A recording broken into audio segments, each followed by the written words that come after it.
சாய் பக்தர்களுக்கு என் அன்பு வணக்கங்கள். ஓம் சாய்ராம்.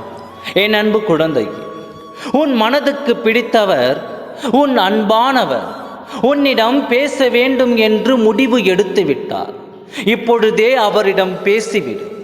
அவர் தவறை புரிந்து கொண்டு உன்னிடம் வந்து மன்னிப்பும் பெற்றுக்கொண்டு உன்னிடம் பழைய மாதிரி பிரியமாக இருக்க ஆசைப்படுகிறார்.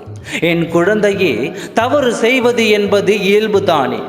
நீ அதை மனதில் வைத்து கொண்டு அவரை தண்டிக்க வேண்டாம். எது வந்தாலும் கடந்து போவதுதானே வாழ்க்கை. அந்த துன்பத்தையும் கடந்து போய்விட்டு நாம் இன்பங்களை பெற்றுக்கொள்வோம். நடப்பதை பார்த்தால் எப்படி இருக்கிறதே என்று தெரியவில்லையே என்று நீயே மனதிற்குள் நினைத்து கொண்டிருக்கிறாய். அப்பா, நான் எவ்வளவு பெரிய சோதனையை கடந்து வந்திருக்கிறேன், நீங்கள் எளிதாக மன்னித்து விடுங்கள் என்று சொல்கின்றீர்களே என்று நினைக்கலாம். என் குழந்தையே, உண்மையான அன்பு என்பது ஒருவருக்கொருவர் விட்டு கொடுத்து வாழ்வது தானே. உன் தன்மானம் என்பது எனக்கு பெரிதான விஷயம்தான். ஆனால் நீ உன் வாழ்க்கையை தேடி தேடலுக்கான பாதையை தேடி சென்று கொண்டிருக்கிறாய். நிச்சயமாக சொல்கிறேன், உன் வாழ்க்கை உன்னிடமே வந்து சேரப்போகிறது. இதுவரையிலும் உன்னை சுற்றி எத்தனையோ சூழ்ச்சி வலைகள் நடந்து கொண்டிருந்தது. அத்தனையும் நான் முறியடித்து விட்டேன். இனி உன் வாழ்வில் மகிழ்ச்சி மட்டுமே வரப்போகிறது. பழையதை நினைத்து கொண்டே மனதில் வன்மத்தோடு இருக்க வேண்டாம்.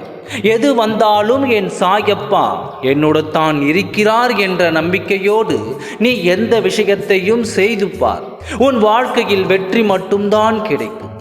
என் ஆசீர்வாதம் பெற்ற என் குழந்தை நீ அல்லவா? அப்படி இருக்கும் பொழுது உன்னை நான் எப்படி கைவிடுவேன்? ஒவ்வொரு நாளும் ஒவ்வொரு புதிய பிரச்சனையை எதிர்கொண்டு தான் இருக்கிறேன் அப்பா என்று என்னிடம் நீ வருந்துகிறாய். என் அன்பு குழந்தையே, வாழ்க்கையே ஒரு போராட்டம் தானே. இதுவரையிலும் அவரை பற்றி நினைப்புகள் உன் மனதினில் இல்லாவிட்டாலும் ஒவ்வொரு செயலிலும் நீ நினைத்து கொண்டு தானே இருந்தாய்.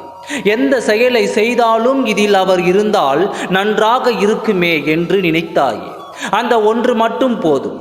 அவர் உன் மனதில் இருப்பது அவரே பேச வேண்டும் என்று வந்த பிறகும் நீ அடம் பிடித்து கொள்ள வேண்டாம்.